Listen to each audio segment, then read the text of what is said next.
Bill, we're ready to start our normal takeoff and landings. Conditions look real good for it. Kind of like chopped out there, and it'll be just ideal for the next portion of your training. You're going to find the normal takeoff and landings are very similar to the normal takeoff and landings that you do in a land plane. It's time for the next phase in Bill's training, and the most exciting part: water takeoffs, landings, and flight maneuvers. He's in the best of hands with John and Chuck Brown. The brothers literally grew up with float planes at their father's seaplane base, both having thousands of hours on floats.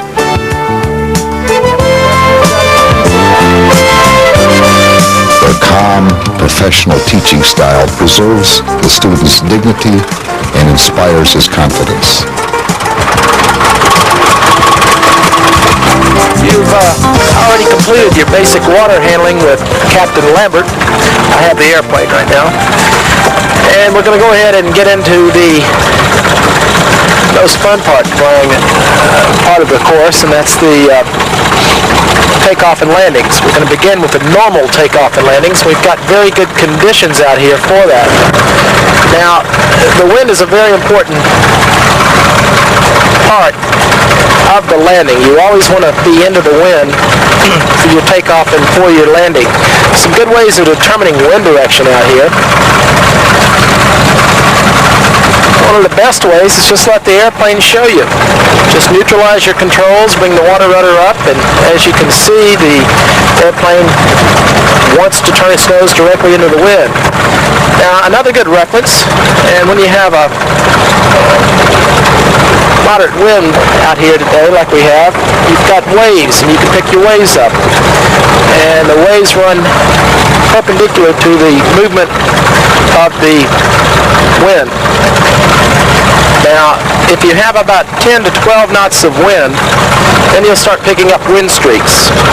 And wind streaks run parallel to the flow of the wind. If we look up here close to the shore, we'll see some glassy water. And that glassy water is there because the trees are blocking the flow of the wind. It has to move on out away from the shore before it starts disrupting the water. So you always look for your glassy water area, and you try to land into that glassy water. The more glassy water you have close to the shore, of course, the lighter the wind conditions. All right, we're going to go ahead and do a turn now. We have our water rudder down, please. Water rudder should be down anytime we're operating the seaplane slow in the water. And we're going to go ahead and turn crosswind. And you can see now we have the waves moving into the side of our float. Now this normal takeoff that we're going to begin with will be just like your step taxi. We want to go through our car's checklist: carburetor heat, cold, area clear, the water rudder up, and the stick all the way back. After we've done that, we can go ahead and fly full power with make sure that stick is all the way back. Now, as the nose comes up, it'll come up and reach a pinnacle. When it comes up, and it won't go up any higher, and you see your bow weight has moved back to about this third handhold cover. Then it's time to transition to the step. You do so by relaxing the back pressure very slowly until the airplane comes back down to a planing position, much like we have right now in this idle taxi. That's what we want to see. This slightly positive attitude. And we'll take a little bit of back pressure to hold it there. Now, we don't want to be in any hurry to take off. We want the airplane to build up real good speed on this planing position, this step position. And you'll feel it when it's ready to come off. You'll feel the lift being generated by the wings. And it takes just a little bit of back pressure and you'll be flying. Now, you don't want an abrupt nose-up attitude after liftoff. Just allow the airplane to come off smoothly with a very shallow climb. All right, sir, we're over here now, ready to turn back into the wind. I'm going to demonstrate the first normal takeoff to you, and then we're going to go to another lake and set up for some normal takeoff and landings, okay? All right, we want to use all the lake that we have for this takeoff, just like takeoff off the runway. The runway behind you, in this case the water behind you, is no good to you. This is a fairly small lake, so we're going to use every bit of it. Alright, as I turn back into the wind now, I'm looking over my area. I have one boat moving. He's moving off to the right. I have one moored out here to our right. And our takeoff area looks very good. Alright, sir.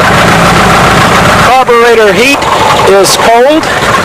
My area looks good, and I'm checking my area in sectors. If the boat started to move into my path, I would abort my takeoff. We'll give the boat the right of way out here. Okay, rudder up, please. And we want the stick back because we're going to the ground position first, and then we'll transition to the stick.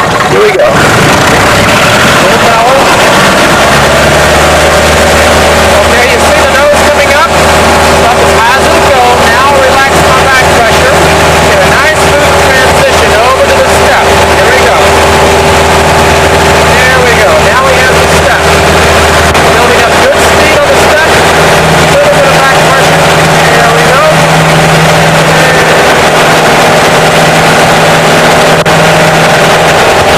Go ahead and begin our climb.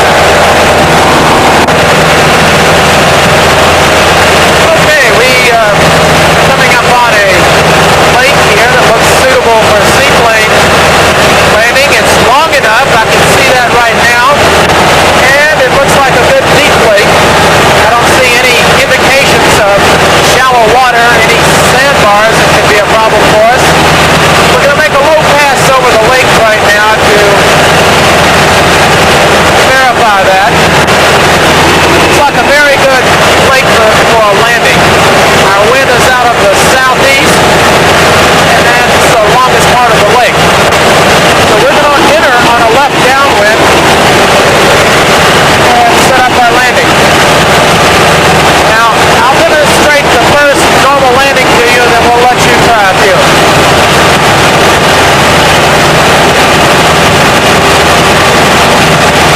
The wind is fairly strong, so we don't want to use too long of a downwind here. It'll take us too far away from the lake. Alright, now do you see your wind streaks out there? We've got some pretty good wind streaks. It's just like having a runway out there to line up with. Alright, we're downwind, and I'm looking over my area again. I see no boats. Looks like a good landing area. Alright, sir. Carburetor heat at the beam point. It's on. And we'll go ahead and begin a power reduction back to about 2,000 RPM. Beginning my turn, we want to use a good traffic pattern, compensating for the wind. Alright, the lake is made, so I'll just close the throttle and lower the nose. I'm just converting altitude to airspeed. We're lined up with our wind streaks. Look over my left shoulder, please. And we have a nice glide path set up here. And our area looks clear. And we're concentrating probably about 50 yards in front of the airplane, down to about 7 or 8 feet, and a nice round out here. Leveling off, leading off that extra airspeed, and then we want to stick all the way back at touchdown. Right there. Okay. Alright, Bill, do we have any questions on that approach and landing? Alright, sir, would you take the controls, please, and go ahead and demonstrate a normal takeoff and a normal landing? Yes, sir. It's cold. Alright, sir, your area looks good.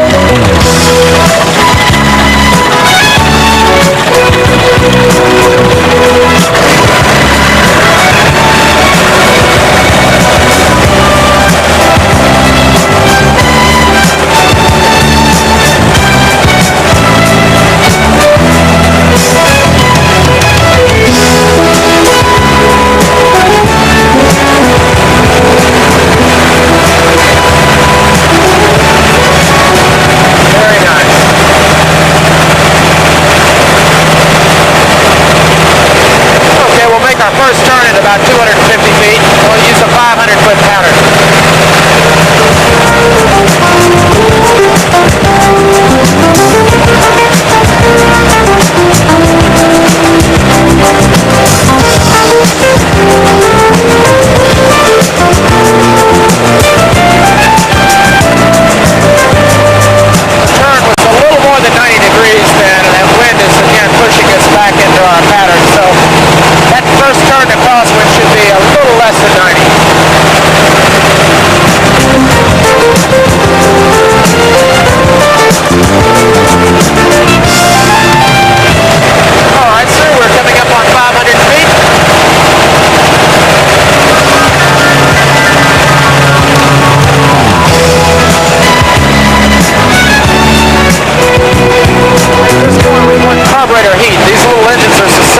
carburetor icing. I just pulled it for you.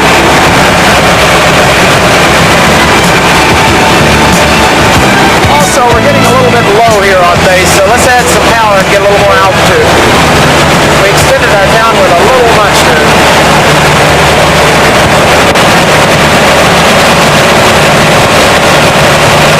Now keep your power on until the lake is made, and then lower the nose for airspeed after you close the throttle. Okay, that looks about it. The nose comes down. Power all the way off. There you go. You got a good clearance here of your obstructions. Very nice.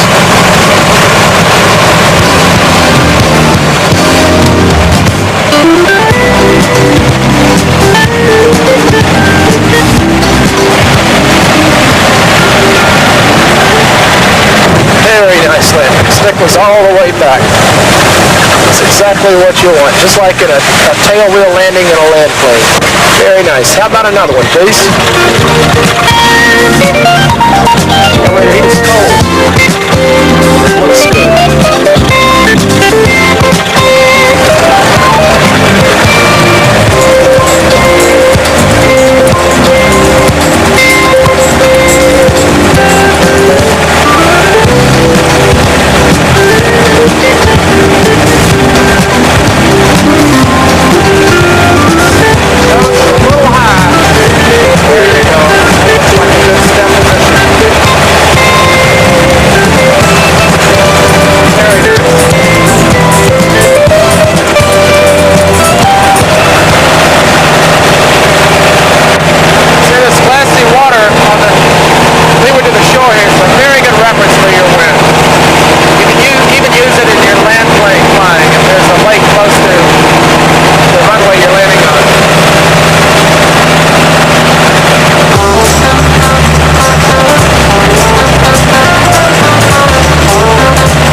Down now a little bit with the airspeed. Nose down a little more. That's it. That's a good flat path. Right on down. Don't change a thing until you get about 7 feet above the water.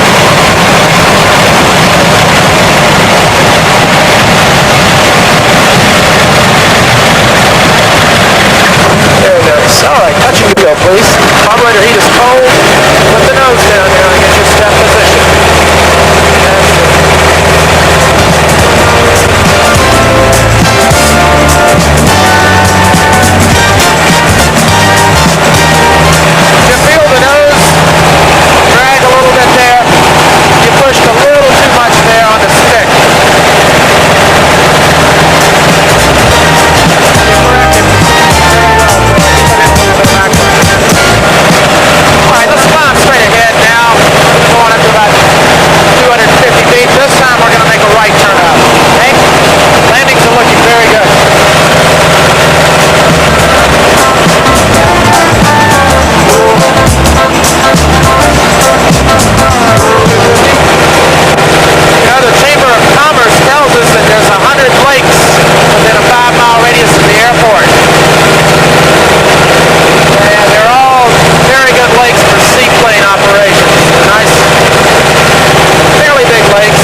Okay, we'll get all these seatbelts in order. So the start happens pretty fast. Okay, if I'm set. Yeah. Carburetor heat cold for the start. Okay. Mags on right. And throttle closed. Okay. Now, as soon as it starts, on both, adjust the throttle to keep the engine idle. Okay. And then we're all set. Best thing to do is you're propping it from behind the airplane, behind the prop. Okay. And that's kind of unnatural. Normally we're propping it in front of the prop. Okay. All you have to do is just get a firm grip, and most people hold onto the bar or right onside this door frame. Okay. And I usually have my weight back. And when you get ready to prop, grab just with your fingertips and about a third of the way down the prop. Okay. It's hard to arm it through. It's almost next to impossible to be able to arm it through. What I use is my weight, my body weight, and I've seen 90-pound girls prop these things, no problem. So I'm just going to do one practice. Okay. Well, we'll go right on. We already have a hot, so we're all set. So. And I'll use my weight and squat as I do it. Okay, so watch this. And that's all there is to it. Very good.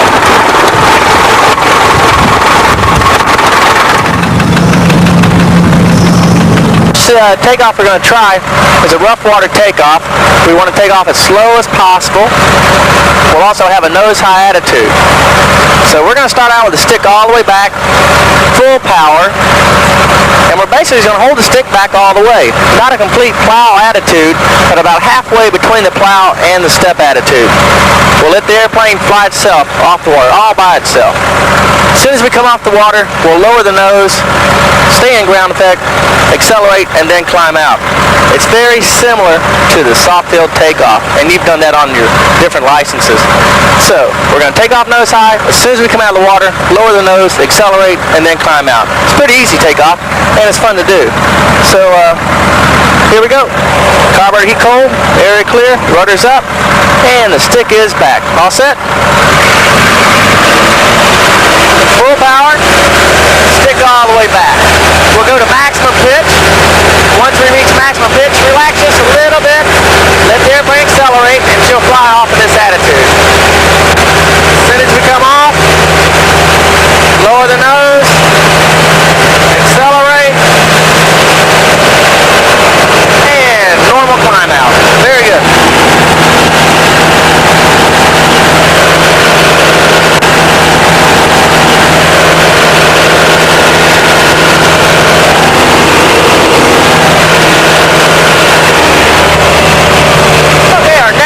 Will be a rough water landing, and again it's very similar to the soft field landing. We'll run through our checklist. Carburetor heat on, area is clear, rudders are up, and the stick is neutral. Okay, now we have one boat that's coming out in the lake at this point, so the safest thing to do at this point is to land behind him. That's going to work out fine. We'll keep an eye on the boat. Normal approach. Again, once you have the lake made, power completely off.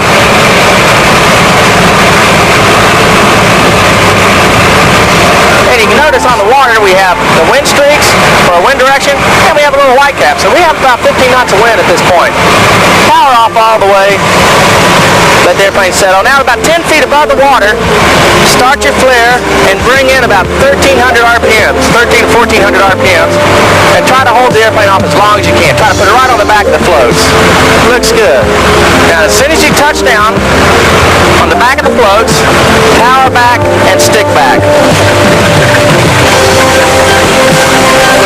Very nice. Now on the rough water landing, it ought to sound just like an Alka-Seltzer when you touch down. It ought to go plop, plop. And then you have a good rough water landing. As soon as you touch down, power back and stick back. That was good landing, and you want to remember, you want to take off as slow as possible and land as slow as possible, nose high. And then it makes it easy. Very similar to the soft field takeoff and landing. Now, soft field takeoff is exactly like the rough water, exactly like. So, shouldn't be any different from when you took your private license or your commercial license. So we'll start out with stick back, full power, a nice nose high takeoff. There's our plow position. Relax the back pressure. Don't go all the way on the step. Let it accelerate, and the airplane will take off all by itself. Okay, lower the nose. Let it accelerate to a safe, comfortable airspeed, and climb out. Now you can see on the surface of the water the dark areas, and those are your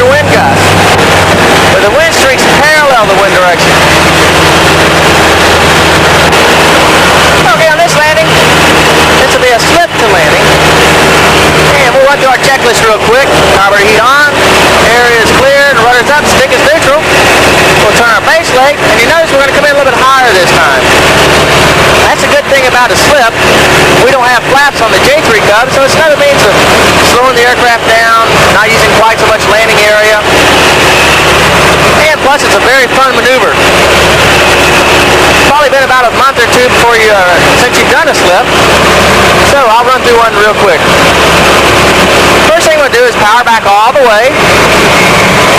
We'll make this slip to the right, so it'll be left rudder and right wing down.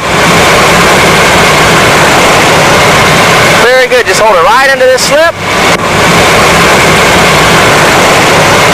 At about 50 feet above the water, level the wings and go into your normal landing. Maybe a little power on the recovery. And we should go right into a normal landing. Very good. Power back, stick back.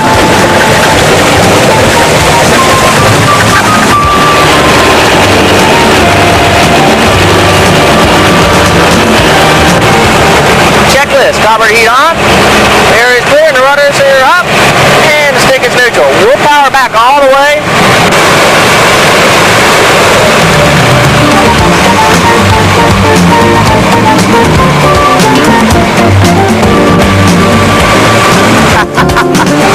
And we'll make it right on the shoreline.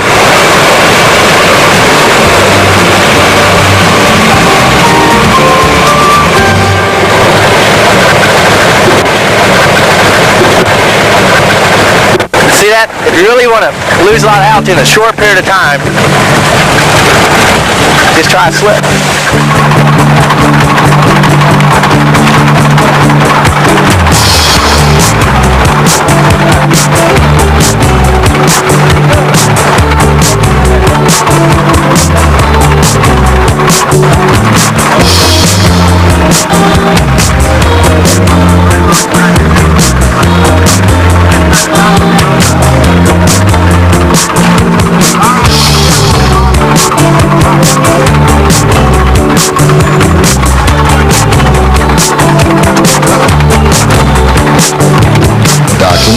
Beaching and ramping look simple, but require a good deal of care and skill to protect the floats from unnecessary damage.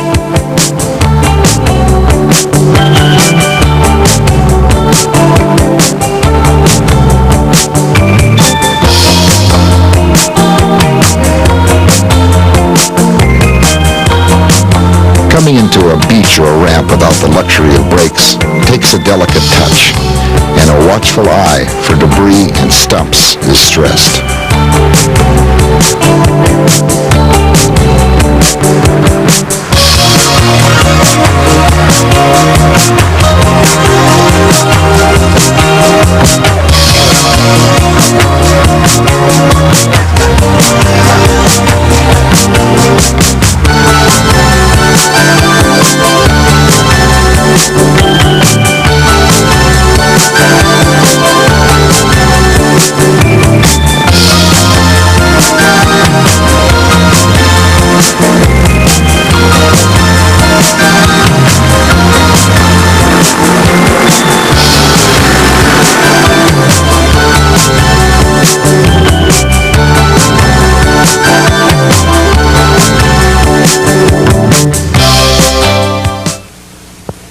We're going to go ahead and get into some glassy water procedures now.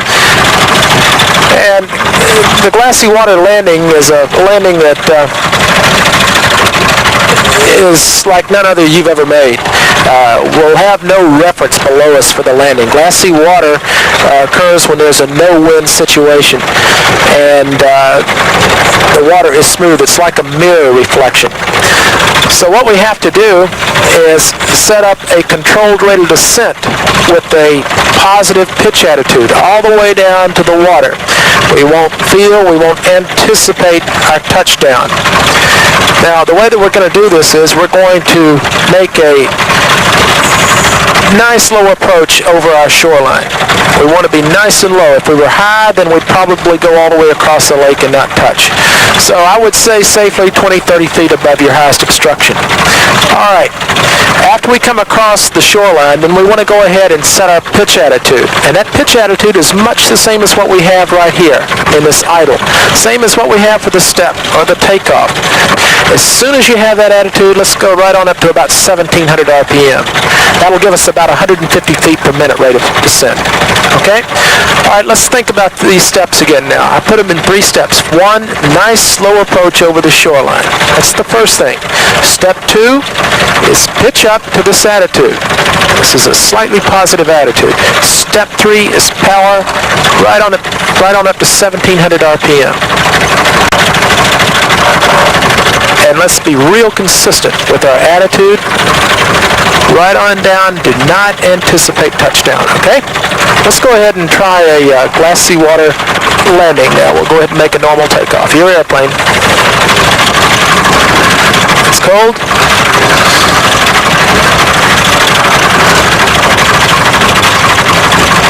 Okay.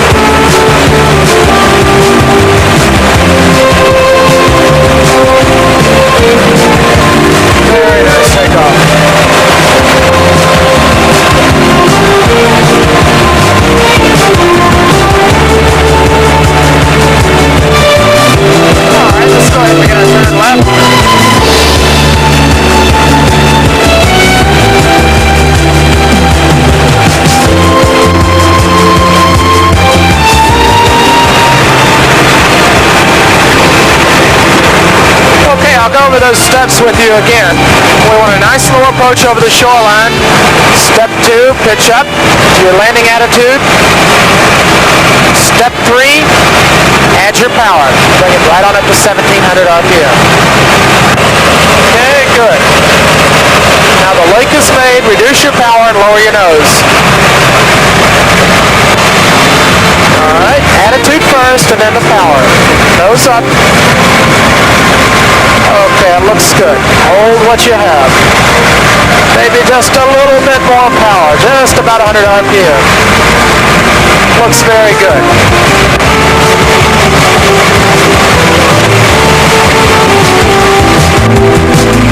Looks very good. Don't anticipate. Don't anticipate. Hold that positive attitude. Don't feel for the water. Do not feel for the water. Right on down.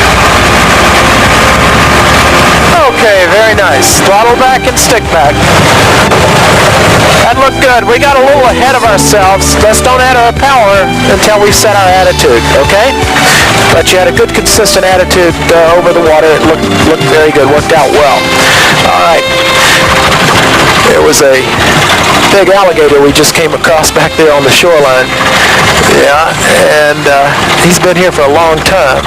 And he's just hoping you're not going to get the nose up at the right time. He's an incentive for good landings. But if you are sure that as you come across that shoreline, pick that nose up, and then follow with your power, you'll have a good glassy water landing. Okay, Bill, we're going to do the one float takeoff now. And one float takeoff is going to enable us to get off the water much quicker because we're eliminating half of our drag. Now, we'll begin the takeoff with the stick all the way back and then transition over to the step just like you would on a normal takeoff. Once we have the step, then we're going to build up real good speed on the step and then rotate the stick in the opposite direction of the float we want out of the water. Once the float comes out of the water, you'll see the immediate absence of the drag and the airplane will accelerate very fast, and then we need to go ahead and lift off and then wings level. Think of the movement of the stick as a square. Stick back, step, one float, lift off, wings level. All right, here we go. Carburetor heat is cold. My area looks clear. Water rudder is up and the stick is all the way back. One float takeoff.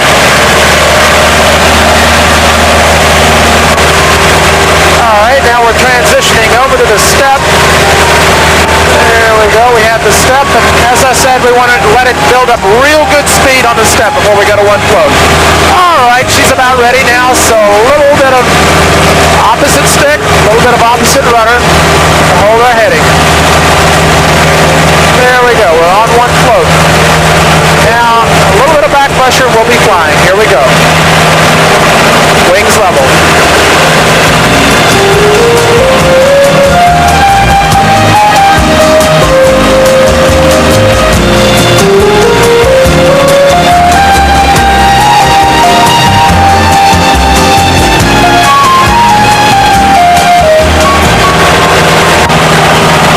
Bill, we're going to use this lake for a glassy water landing. Since there's no wind, we're going to pick our longest landing lane for the landing. Looks like our best shot here will be from the northwest to the southeast. I'm flying over my lake right now and looking for any obstacles, any boats. Also, I'm looking for obstructions on the approach end of the lake. It looks nice and clear. Now, to review you on the glassy water procedure, we want to use 3 steps for a glassy water landing on a lake. Number 1, we want a nice slow approach over the shoreline. After we come across the shoreline, we'll raise the nose of the airplane up to the proper pitch attitude, which I've already shown you. As soon as we have a proper pitch attitude, then we're going to go ahead and add our power. And with the 2 of us in this J3, about 1,700 RPM will give us about 150 feet per minute rate of descent. All right, on the crosswind right now, we're going to go ahead and begin our turn to downwind. And there's our base leg. Wings level again. You want a fairly steep approach on this landing so that you can see any obstructions in front of you. Also, it allows you to maintain your airspeed a little bit better. All right, I'm thinking of those steps right now. I'm also checking over my landing area. It looks nice and clear. Yeah, this approach will give us a nice low approach. Okay, we're about to complete step 1, which is the low approach over the shore. Here we go. We've just lost our last visual reference. Now we're pitching the nose up to our landing attitude, following immediately with our power. Hold this just as steady, just glue this attitude in, and this rate of descent looks real good. Absolutely no feel for the water. Just a controlled rate of descent right on down to the water. Believe in this attitude, right on down. We can go 5 minutes this way if we want.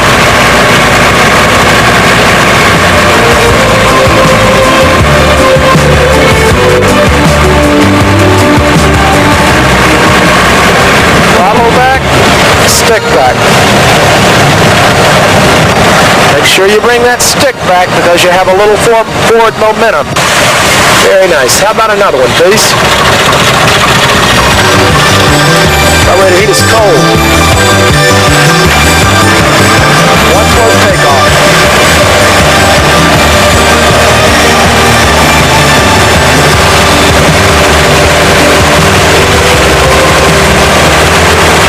All right, now we're transitioning over to the step. All right, she's about ready now, so a little bit of opposite stick, a little bit of opposite rudder to hold our heading. There we go, we're on one float. A little bit of back pressure, we'll be flying. Here we go. Wings level.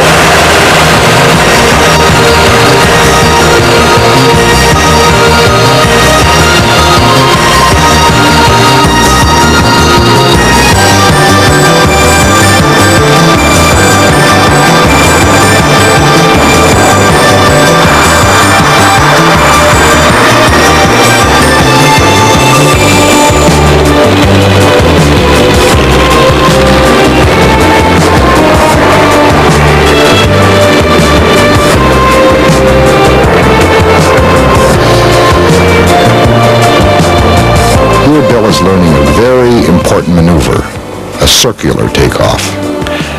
Occasionally, the float pilot is faced to operate from a small, restricted body of water. By placing the airplane on the step, in a downwind direction and making a step turn into the wind at a speed just below takeoff speed. The pilot can literally circle off the water. Well, Bill's on his way, and he's covered the curriculum, and he's doing a good job. Right now, he's getting his recommendation ride with Captain Eddie. Then bright and early tomorrow morning, he'll take his oral and his flight test with John Brown, and he's ready to get into the wonderful world of float plane flying. I guarantee he'll never be the same. Now, he may never fly a 45-year-old Cub again, but the basic essentials of all water flying were the same. And who knows, someday he may move up to a 206 like this one, owned by Ito Corporation, and he'll find out what he's learned the last few days will apply. The numbers and systems may be different, and the air work will require dual. But water flying is water flying. This 206 is a great flying machine, and Jay Fry of Ito lets me splash one in every now and then. Jay's really the expert on this aircraft, so let's let him give you a walk around. Cessna 206, manufactured by Cessna Aircraft Company, and was specifically built as a seaplane, and I think it makes it uniquely different than what we see from some of the land planes. This aircraft, if you note, starting at the top, carries lifting rings, a V-brace, window V-brace, which gives additional support between the wings and the fuselage and keeps the window from popping out. The aircraft has internal corrosion proofing, which means it is completely zinc chromated internally, has stainless steel cables as compared to the galvanized cables that we'd see on a regular airplane, and also has additional fuselage beef up and beef up on the firewall to give it extra strength caused by the higher loads of the seaplane. We have Ito 3500 amphib floats attached to this combination, and the 3500 here means that the floats will displace 3,500 pounds of fresh water. So this aircraft has 7,000 pounds of displacement. Up front, we have a rubber bow bumper, which is on there for obvious reasons. In case you make a little mistake docking, it gives you some energy absorption. And when the gear is in the up position, the tire actually sticks forward to the bumper, and we also have the additional energy absorption of the rubber tire and the air oil shock strut. Working our way back on the float, you can begin to see the construction of the float and how they're manufactured. This here is a deck rail, which is the top piece here, and the bottom piece is called a chine. And these are found on the construction of almost any float.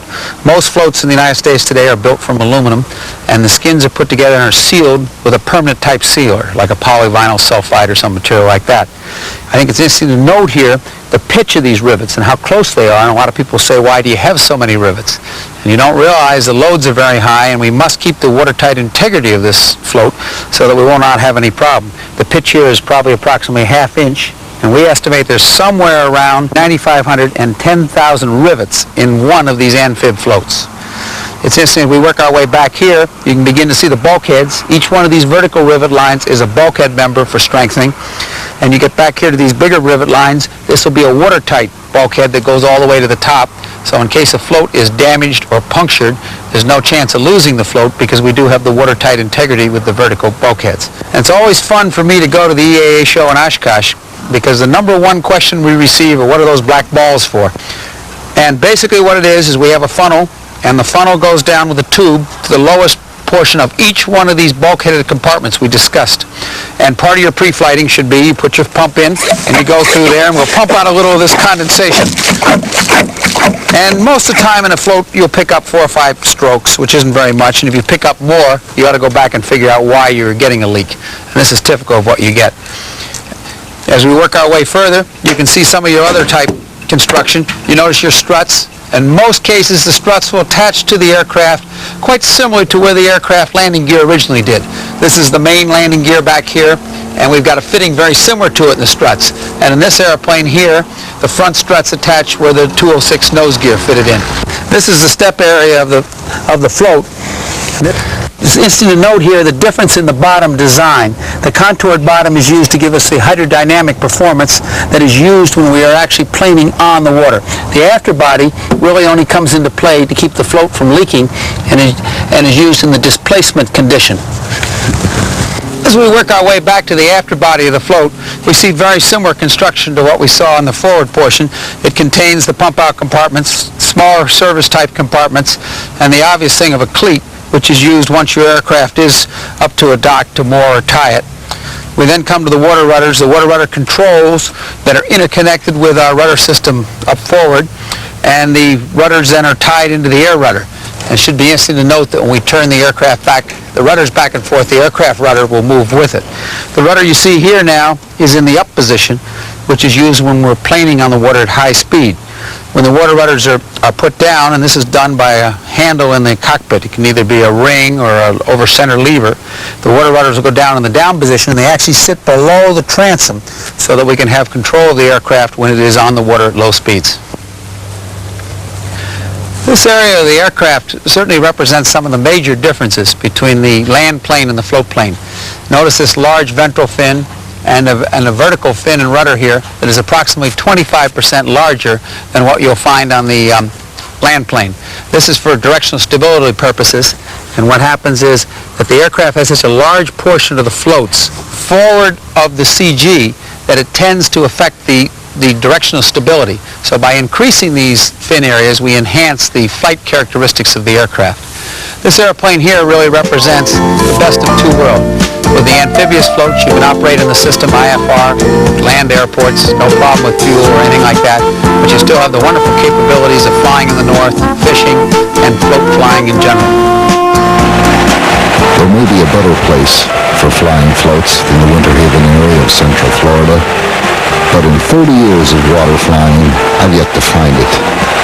Here you will find almost any type of water you'd care to investigate.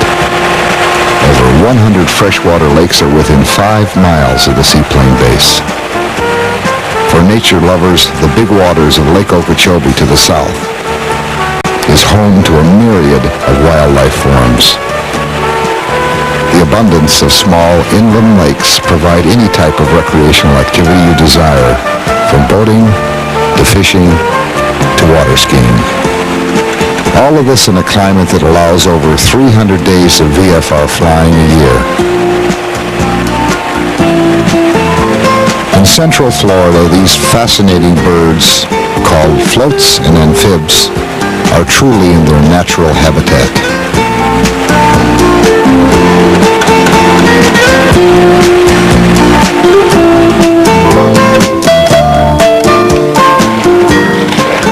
It's time for Bill's ride. All the study, all the practice comes down to this.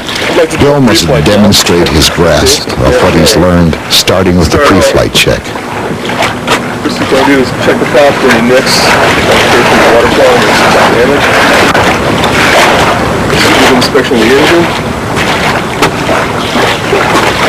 Proper tightness.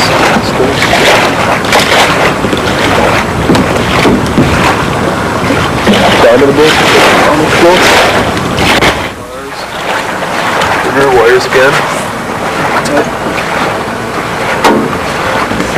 The instructors who have been so helpful till now suddenly go silent. The teaching is over. The evaluation has begun. Bill has no idea what John is thinking until the flight test is completed. Together with the tail of the aircraft. Sure to check the integrity of the tails. It does take more of a beating than a regular land aircraft. Whether you're flying a Cub, a sophisticated amphibian, or any aircraft, this practice must be religiously performed. It's too late once you're in the air to find a broken guide wire or a crack in a fuselage fitting. Do it every time and do it thoroughly. Remember, safety begins on the ground. Make sure there's no excessive wear, cracks, or any chipping paint that might indicate that a crack is starting to form. It looks good. Pick that up in the float.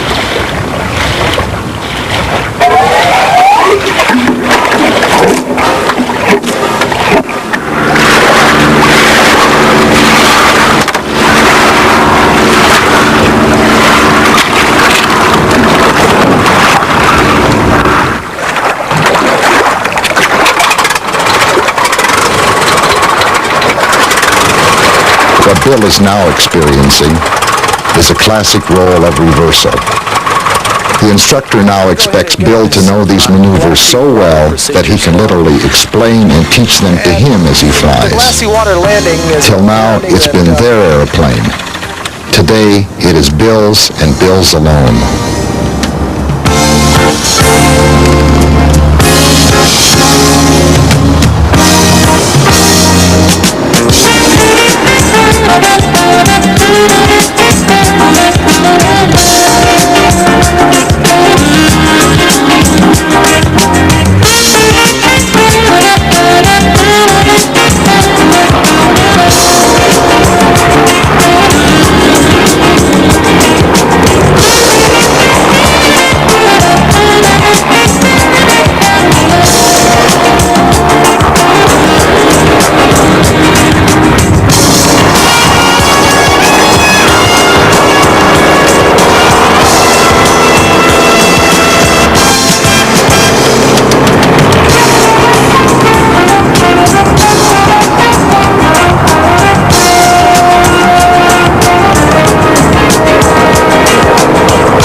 Bill to qualify for his biennial review, he'll have to also take standard flight test maneuvers, such as slow flight, approach stalls, power on and off stalls, turns around a point, and emergency procedures.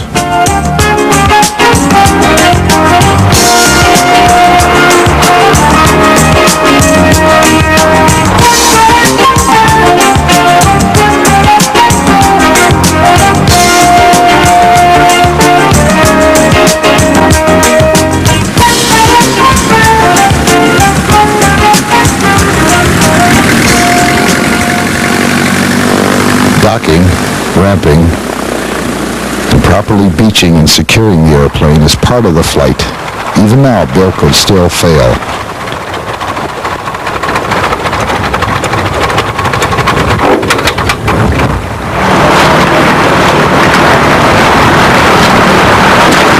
Bill may be a little shaky at this point, and his anticipation builds as he waits for the verdict. Well, Congratulations. You're now seaplane pilot. Did a nice job. Bill Mark, private pilot, airplane single engine land, airplane single engine sea.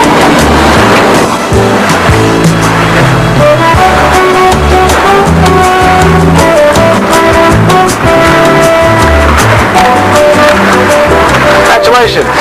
thank you, sir. Some may say that piece of paper is what the exercise is all about, but it's not. The certificate is actually like, well, it's a ticket to a new adventure, an experience. In this case, the wonderful world of floats. What Bill makes of that experience from this point on is really up to him. Now, because Bill is a good pilot and has had the best possible training, he knows but he doesn't know. Enjoying float planing safely means staying current and proficient. That means taking your biannual reviews on time. And that means practice. And it means consistently doing your homework. To help you in that department, we'd like to supply you with the same study guide Bill used, Ito's How to Fly Floats. Now for your copy, just send $3 plus $2 for postage and handling to EAA, Whitman Field, Oshkosh, Wisconsin, 54903 3086. And thanks for watching. We'll see you on the water.